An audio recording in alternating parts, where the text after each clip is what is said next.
తదుపరి తులారాశి. తులారాశి వారు ఏవైతే కార్యక్రమాలు చేపడతారో అవన్నీ కూడా సజావుగా సాగుతాయి. అందరికీ ఆదర్శవంతులుగా ఈరోజు వీరు నిలుస్తారు. సన్నిహితుల నుంచి ఆహ్వానాలు కూడా ఈరోజు ఈ రాశి వారు అందుకుంటారు. గతంలో జరిగిన సంఘటనలు కూడా వీరికి గుర్తుకు వస్తాయి. సంగీత సాహిత్య విషయాలపై ఆసక్తి కూడా చూపుతారు. అదనపు ఆదాయం కోసం ఎవరైతే ప్రయత్నాలు చేస్తున్నారో వారికి అదనపు ఆదాయం కూడా లభిస్తుంది. వ్యాపార వర్గాల వారికి వ్యాపారాల్లో ఉత్సాహంగా ఉల్లాసంగా ముందుకు సాగుతాయి. ఉద్యోగ వర్గాల వారికి విధుల్లో చిక్కులు సమస్యలు ఏవైతే ఉన్నాయో అవన్నీ కూడా తొలగుతాయి. రాజకీయ వైద్య రంగాల వారు కూడా ఈరోజు నూతన ఉత్సాహంతో గడుపుతారు. సినీ కళాకారులకు గౌరవ పురస్కారాలు, విద్యార్థులకు సాంకేతిక విద్యా అవకాశాల్లో ప్రవేశం లభిస్తుంది. మహిళలకు ఆస్తి లాభ సూచనలు, షేర్ల క్రయ విక్రయాలు లాభిస్తాయి.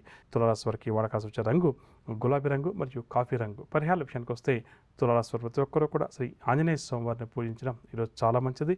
తదుపరి వృశ్చిక రాశి. వృశ్చిక రాశి వారు ముఖ్యమైన కార్యక్రమాలు ఏవైతే ప్రారంభం చేస్తారో అవి సజావుగా సాగుతాయి. వివాహ ఉద్యోగ ప్రయత్నాలు ఎవరైతే ఈ రాశి వారు చేస్తున్నారో అవన్నీ కూడా కలిసి వస్తాయి. చిన్ననాటి మిత్రులను కూడా ఈరోజు వీరు కలుసుకుంటారు. నిరుద్యోగులు ఇంటర్వ్యూలకు ఎవరైతే హాజరవుతారో వారు కూడా విజయం సాధిస్తారు. వ్యాపార వర్గాల వారికి వ్యాపార లావాదేవీలు లాభసాటిగా సాగుతాయి. ఉద్యోగ వర్గాల వారికి ఉద్యోగంలో ఇంక్రిమెంట్లకు సంబంధించిన సమాచారం అందుతుంది. పారిశ్రామిక రాజకీయ వర్గాల వారికి కూడా ఈరోజు ప్రోత్సాహకరంగా గడుస్తుంది.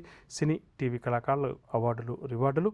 విద్యార్థులు ఈరోజు ఒత్తిడుల నుంచి బయటపడతారు. మహిళలకు ఆస్తి విషయంలో చికాకులు ఏవైతే ఉన్నాయో అవి తొలగుతాయి.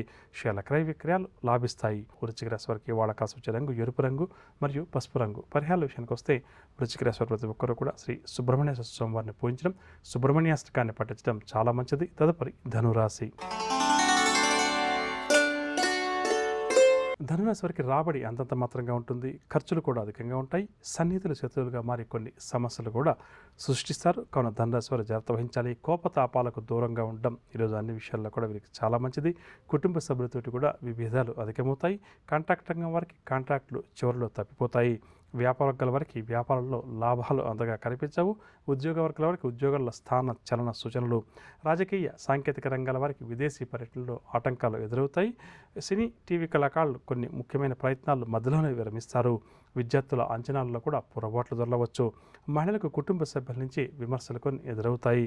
షేర్ల క్రయ విక్రయాలు మందగిస్తాయి. ధనురాశి వారికి వాడక సూచన రంగు నీలం రంగు మరియు బంగారు రంగు. పరిహారాల విషయానికి వస్తే పంచముఖ ఆంజనేయ స్వామివారిని ఈరోజు ధనురాశి వారు యథాశక్తిగా పూజించడం చాలా మంచిది. తదుపరి మకర రాశి.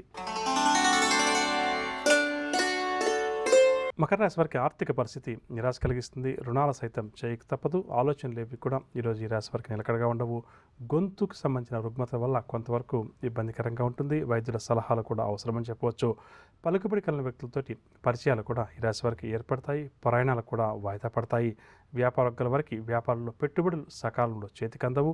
ఉద్యోగ వర్గాల వారికి ఉద్యోగాల్లో ప్రమోషన్లు నిలిచిపోయే అవకాశం కూడా అధికంగా ఉంది. రాజకీయ వర్గాల వారికి కూడా ఈరోజు గందరగోళంగా గడుస్తుంది. సినీ టీవీ కళాకారుల అంచనాలన్నీ కూడా తప్పుతాయి. విద్యార్థులకు కూడా ఈరోజు కొన్ని అవకాశాలు అందినట్టే అంది చేజారవచ్చు.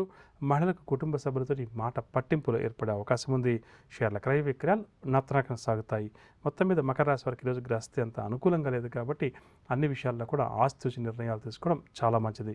మకర రాశి వారికి వాడక సూచన రంగు గోధుమ రంగు మరియు ఎరుపు రంగు. పరిహారాల విషయానికి వస్తే మకర రాశి వారు ప్రతి ఒక్కరు కూడా ఆదిత్య హృదయ స్తోత్రాన్ని పఠించడం. అలాంటి వాళ్ళది నిజమైన ప్రేమ కాదు, అది వ్యామోహం. ఎగ్జాక్ట్లీ చిన్నత్త. నిజంగా ప్రేమించుకున్న వాళ్ళు అలా చేయరు. ఎంత మనసు విరిగిపోతే కన్న కూతుర్ని పట్టుకొని మా దృష్టిలో చచ్చిపోయా ఉంటుందా తల్లి?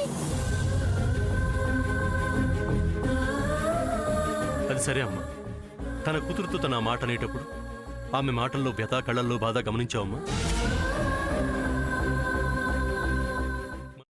పెద్దబాబుకు బర్త్డే విషెస్ చెప్పు కూడా వెళ్ళాం కదా. ఊరికే ఎలా కాలిపోతుంది? మంట పెడితేనో పడితేనో తగలబడుతుంది.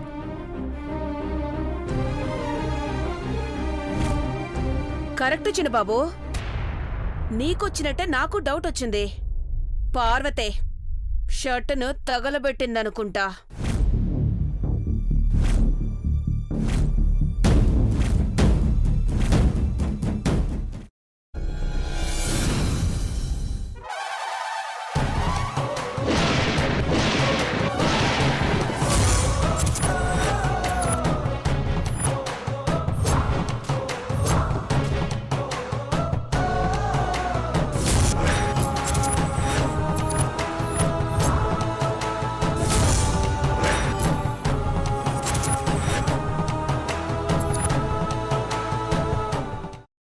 కున్న తర్వాత పొట్టు తీసేసి చాప్ చేసి పక్కన పెట్టుకోవాలి.